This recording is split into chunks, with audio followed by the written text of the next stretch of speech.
Hello, guys. Welcome back to Pulsar. In this session, we understand parallel connection step by step. तो चलिए शुरू करते हैं।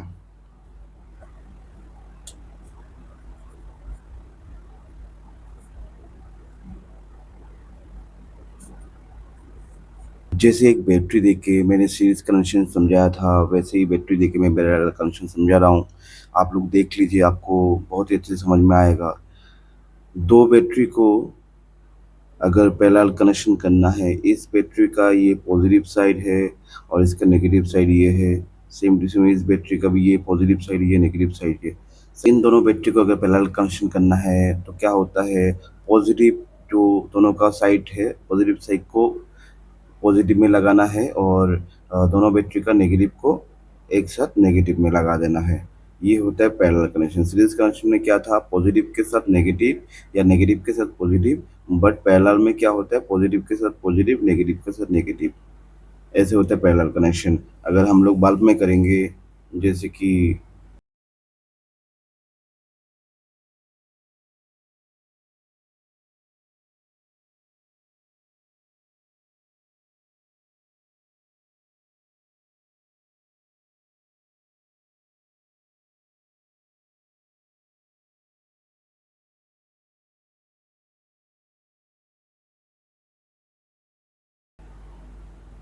तो इस कनेक्शन में क्या होता है, ये जो कनेक्शन है इसमें क्या होता है कि हर एक डिवाइस को इंडिविजुअली हम लोग वोल्टेज देते हैं, इंडिविजुअली करंट सप्लाई देते हैं। जैसे कि फेस इंडिविजुअल, देखिए इस बल्ब में फेस यहाँ पे गया और इस बल्ब में मैंने फेस यहाँ से दिया, या यहाँ से भी लूपिंग कर सकते, फिर भी वो इंडिविजुअल फेस होगा। ठीक है। और न्यूट्रल मैंने यहाँ पे लूपिंग करके दिया, या न्यूट्रल भी अलग अलग डाल सकते हैं। मतलब यहाँ पे मेरा 230 वोल्टेज अगर मैं सप्लाई दे रहा हूँ, यहाँ पे 230 वोल्टेज आ रहा है इस बल्ब में, और जो बल्ब 2 है उसमें भी 230 वोल्टेज सप्लाई जा रहा है। मैं जितना वोल्टेज इसको दूंगा, अगर 220 वोल्टेज इसको दे रहा हूँ तो इसको भी, इस बल्ब को भी 220 वोल्टेज मिल रहा है। ये है पैरेलल कनेक्शन। और पैरेलल कनेक्शन का जो बैटरी का मैंने अभी बताया आपको, बैटरी का कनेक्शन, जैसे कि समझ लीजिए ये इन्वर्टर का बैटरी है, दो इन्वर्टर का बैटरी है।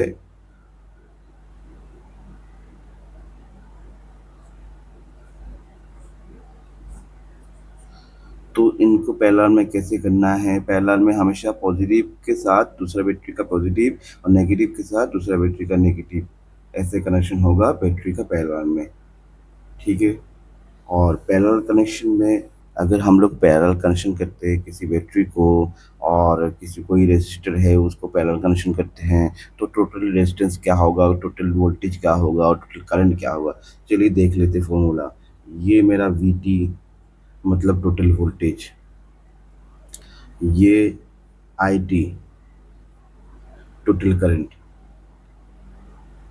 पहले ये दोनों देख लेते हैं पैरेलल कनेक्शन। ये पैरेलल कनेक्शन में ये कैसे होगा, वोल्टेज सीरीज कनेक्शन में टोटल वोल्टेज क्या था, V1 plus V2 plus V3, ऐसे करके ऐड होता हुआ जाएगा।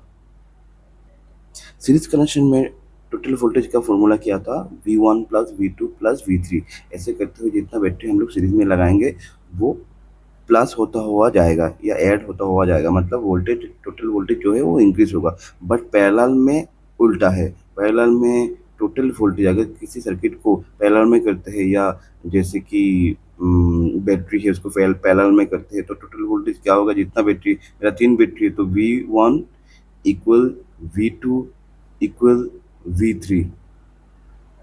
सीरीज में क्या था, total voltage V1 plus V2 plus V3, but parallel में V1 equal V2 equal V3, मतलब तीनों बैटरी का वोल्टेज सेम हो जाएगा।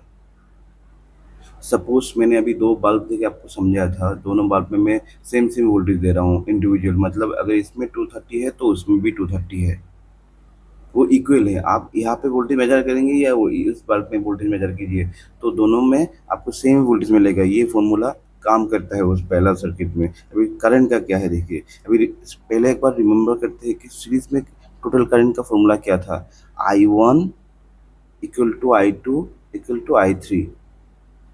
बट पैरेलल में क्या होता है, करंट I1 ऐड होता है I2 प्लस I3। देखिए पैरेलल में थोड़ा उल्टा हो गया सीरीज से। सीरीज में क्या था, ये टोटल जो करंट है वो इक्वल था, बट पैरेलल में करंट बढ़ेगा। मतलब एक मैंने बल्ब लगाया, वो थोड़ा करंट कंज्यूम किया, एक एग्जांपल की 1 एम्पियर। तो दूसरा बल्ब लगाया, वो भी तो 1 एम्पियर का करंट कंज्यूम करेगा, क्योंकि मैं इंडिविजुअली फेस न्यूट्रल दे रहा हूँ दोनों को। इसीलिए अगर मैं टोटल करंट कैलकुलेट करूँगा, तो एक बल्ब अगर 1 एम्पियर करंट कंज्यूम कर रहा है, तो दूसरा बल्ब में भी सेम 1 एम्पियर, तो कितना हो गया, 2 एम्पियर, I1 प्लस I2। ये है फॉर्मूला पैरेलल का। इसी वजह से घर में जब हम लोग सामान ज़्यादा लगाते हैं, कोई डिवाइस ज़्यादा लगाते हैं, तो करंट भी कंज्यूम बढ़ जाता है। इसी कारण से जो मीटर में हर महीना एक यूनिट आता है कि आपने इतना यूनिट खर्चा किया है, एक उसका भी एक कैलकुलेशन है। बाद में मैं इसके बारे में भी एक वीडियो बना दूंगा। ठीक है, आप लोग समझ गए। सीरीज में क्या था, we T equal V1 plus V2 plus V3, but parallel में वी टी मतलब total voltage equal V1 equal V2 equal V3। मतलब आप घर में किसी जगह में वोल्टेज चेक करेंगे, हर जगह पे समान वोल्टेज मिलेगा आपको। अभी पैरेलल में देखिए आई टी, सीरीज में क्या था, total current equal to I1 equal I2 equal I3, but parallel में थोड़ा उल्टा हो गया। ये देखिए, ये पैरेलल का है, I T total current equal to I1 plus I2 plus I3। समझ गए आप लोग। अभी देखते हैं रेसिस्टेंस। तो रेसिस्टेंस का थोड़ा अलग है पैरेलल में। सीरीज में क्या था, resistance, total resistance R T equal R1 plus R2 plus R3, but यहाँ पे थोड़ा अलग है। यहाँ पे दो फॉर्मूला है, एज यू विश, आपको कौन सा सही लगे, कौन सा इजी लगे आपको करना है, दोनों का रिजल्ट सेम ही आएगा। ठीक है, पहला है R T, total resistance equal 1 by R1 plus 1 by R2 plus 1 by R3। ये एक फॉर्मूला है, ये एक फॉर्मूला है पैरेलल सर्किट के लिए या पैरेलल कनेक्शन के लिए, टोटल रेजिस्टेंस निकालने के लिए। अगर कुछ रजिस्टर पैरेलल में कनेक्शन होगा, तो उसका जो टोटल रेजिस्टेंस निकालने के लिए ये फॉर्मूला है। एक फॉर्मूला, फॉर्मूला नंबर 1। फिर दूसरा नंबर फॉर्मूला देख लीजिए। दूसरा फॉर्मूला है 1 by RT equal 1 by R1 plus 1 by R2 plus 1 by R3। ये दूसरा फॉर्मूला है। आपका मर्जी है, आप एक नंबर फॉर्मूला चूज कीजिए, 2 नंबर, दोनों का रिजल्ट लास्ट में जाके सेम होगा। ये दो फॉर्मूला है, बहुत इजी है। दोनों में लास्ट में जाके आपको एलसीएम करना है। अगर आपको एलसीएम करना आता है तो बहुत इजी है, अगर नहीं आता है तो मैं अभी आपको सिखा के देता हूँ। मैं ऊपर वाला फॉर्मूला चूज करता हूँ। ठीक है, अभी एक सर्किट बनाते हैं पैरेलल में।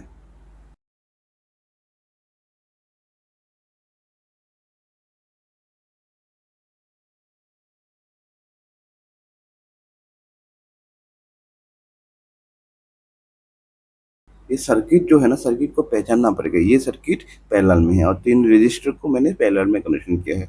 देखिए R1 6 ओम, R2 6 ओम, R3 6 ओम, मतलब तीनों रजिस्टर 6 ओम करके ये पैरेलल सर्किट है। तो उसका टोटल रेजिस्टेंस निकालते हैं, कैसे होगा देख लेते हैं। आर टी इक्वल, पहला मैंने जो पहला फॉर्मूला है वो सिलेक्ट किया, मैंने पहले ही बोला है। तो देखिए 1 by R1 plus 1 by R2 plus 1 by R3, यही फॉर्मूला है।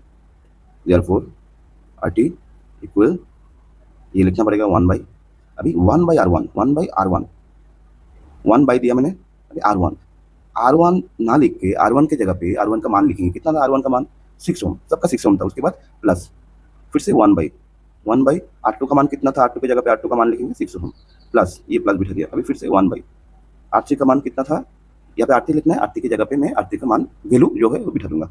तो R3 का वैल्यू था 6 ohm, therefore R T equal 1 by तो लिखना पड़ेगा अभी इसको एलसीएम करते हैं, नीचे जो है ना 1/6 प्लस 1/6 प्लस 1/6, उसको एलसीएम क्या करते हैं, पहले एलसीएम कैसे करते हैं, अगर तीनों जो डिजिट है इसको उससे कॉमन लेना है।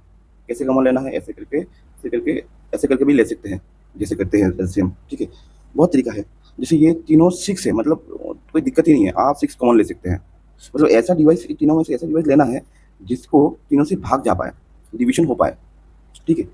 अगर ये तो सिंपल मैंने दिया इसलिए आपको सिंपल हो जाएगा, यहाँ पे तो 6 आ जाएगा इसमें, ठीक है। अगर आपको तो टफ मिल जाए तो क्या करेंगे, कुछ नहीं करना है, नीचे ये है ना, तीनों 6 है ना, तो अभी कॉमन लेने में ईजी है। पर तीनों अगर ऐसा हो जाए कि 3 9 17 जो कॉमन लेने के लिए दिक्कत, तो आपको क्या करना है, ऐड कर देना तीनों को। जैसे भी 3 6 है, तो मैं ऐड करूंगा तो कितना हो गया मेरा 18, तो मैं 18 लेता हूँ ना, मैं इतना ही, मैं कॉमन 6 लेने से मेरा होगा, फिर भी मैं 18 लेता हूँ। तो 18 लेने से क्या होगा, 18 लेके अगर मैं करूंगा वो भी मेरा आंसर 100% मिलेगा, ठीक है। जब आप कॉमन नहीं ले पाए, दिक्कत आ रहा है कॉमन लेने में, तो उसको ऐड कर देना है, ऐड करके नीचे बिठा देना है, ठीक है। मेरे को यहाँ पे कॉमन मिल रहा है तो मैं अभी कॉमन लेता हूँ, 6 मैंने कॉमन लिया, ये मैंने 6 कॉमन लिया। अभी क्या करना है, पहले इसको तोड़ेंगे। कैसे, क्या करना है, ये जो 6 है इससे इसको भाग देंगे, ये मिडिल में रहेगा, मतलब ये है यहाँ पे और ये यहाँ पे रहेगा, समझ गए ना। इसको देख के इसको भाग देना है, तो 6 को देख के इसको भाग देंगे तो कितना मिलेगा, 1, ऊपर जाएंगे, जो मुझे 1 मिला इंटू दिस 1, तो कितना हो गया, 1 इंटू 1 1, उसके बाद प्लस, ये लीजिए प्लस, तो इसका जो हुआ है ना, बाकी का भी सेम ही होगा क्योंकि सेम डिजिट है, 1 प्लस 1, ये हो गया। यहाँ तक में आ गया ना, चलिए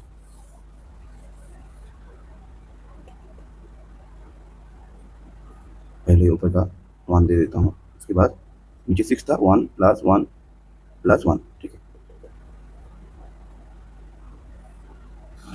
अभी देखिए ऊपर का 1, नीचे है 3 और इसके नीचे होगा 6, तीनों जो डिजिट है उसको मैं अगर प्लस करता हूँ तो 3 होता है। उसके बाद therefore IT इक्वल, ये लिखना पड़ेगा ना, 1/1 अभी 3 डिवाइडेड बाई 6, मतलब 3 डिवाइडेड बाई 6 तो कितना होगा, तो 3 डिवाइडेड बाई 6 इक्वल 0.5, ठीक है, ये निकलता है।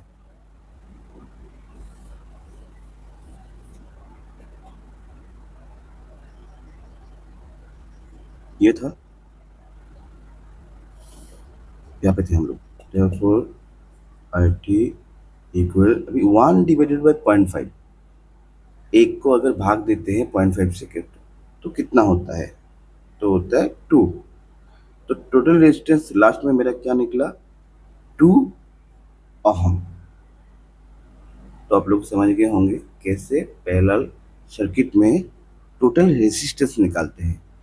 आप जो भी फॉर्मूला यूज करें, मैंने 2 फॉर्मूला आपको दिया है, जो भी फॉर्मूला भी यूज करें सेम रिजल्ट निकलेगा। ये रजिस्टर के लिए है पैरेलल में। तो सीरीज में क्या होता है, रेजिस्टेंस बढ़ता है, बट पैरेलल में रेजिस्टेंस ये एलसीएम की वजह से घट जाता है, डिक्रीज होगा, इंक्रीज नहीं होगा, ठीक है। और ये जो पैरेलल कनेक्शन है, ये पैरेलल कनेक्शन हम लोग हर एक जगह में करते हैं। ये इंडस्ट्री हो, ये आपका डोमेस्टिक हो, आपका अपार्टमेंट हो, आपका कमर्शियल कोई शॉप हो या कोई फैक्ट्री हो, हर जगह पे कोई भी डिवाइस हो पैरेलल में ही कनेक्शन होता है। जैसे आपका एक बल्ब हो, ये जो बल्ब है, ये बल्ब जलने के लिए फेस न्यूट्रल इंडिविजुअल चाहिए, ठीक है, तभी जगह बल्ब ग्लो करेगा। सीरीज में क्या होता है, सीरीज में बल्ब के अंदर फेस दिया, बल्ब से ही फेस निकल के दूसरे बल्ब में गया, लास्ट बल्ब में हम लोगों ने न्यूट्रल लगा दिया, तो इसके कारण बल्ब डिम होता है, अच्छे से नहीं जलता है। और किसी कारण से अगर कोई बल्ब फ्यूज हो गया या स्विच ऑफ कर दिया एक बल्ब का, तो बाकी बल्ब नहीं जलेंगे। बट पैरेलल में ऐसा नहीं है, पैरेलल में इंडिविजुअल हम लोग फेस न्यूट्रल देते हैं, इसी कारण से घर में स्विच ऑफ करते हैं, लाइट ऑफ करते हैं, फैन ऑफ करते हैं, बाकी फैन लाइट चलता है। इसी कारण से हर जगह पे पैरेलल कनेक्शन होता है। इसका एडवांटेज ये है कि आप आपका मर्जी से फैन लाइट को ऑन ऑफ ऑपरेट कर सकते हैं, बाकी कोई डिवाइस में कोई इफेक्ट नहीं आएगा। दूसरा बात है कि एक क्वेश्चन बहुत कॉमन है, जो स्ट्रीट लाइट है, ये स्ट्रीट लाइट पैरेलल में होता है कि सीरीज में, आपको कन्फ्यूजन नहीं होना है इस क्वेश्चन के लिए। आप सोचिए स्ट्रीट लाइट डिम ग्लो करता है कि ज़्यादा ग्लो? कभी आप लोगों ने स्ट्रीट लाइट देखा है कि बीच में से एक नहीं जल रहा है, आगे का जल रहा है? तो आपको पता है कि सीरीज कनेक्शन होने से डिम ग्लो करता है। दूसरी बात है कि अगर एक बल्ब फ्यूज़ हो गया, तो दूसरे बल्ब नहीं जलेगा, तो उसमें कन्फ्यूजन है ही नहीं। स्ट्रीट लाइट में पैरेलल कनेक्शन ही है, क्योंकि स्ट्रीट लाइट जितने में है वो अपने कैपेसिटी में, फुल एफिशिएंसी में ग्लो करता है। तो ये था आज का टॉपिक, पैरेलल कनेक्शन। बहुत ही सिंपल तरीके से मैंने समझाया। ये जो टॉपिक था आज मैंने समझाया, वो बिगिनर के लिए था। आशा करता हूँ आप सभी को समझ में आया होगा। तो चलिए मिलते हैं नेक्स्ट वीडियो में, तब तक लाइक, कमेंट और सब्सक्राइब करना मत भूलिएगा। नमस्कार।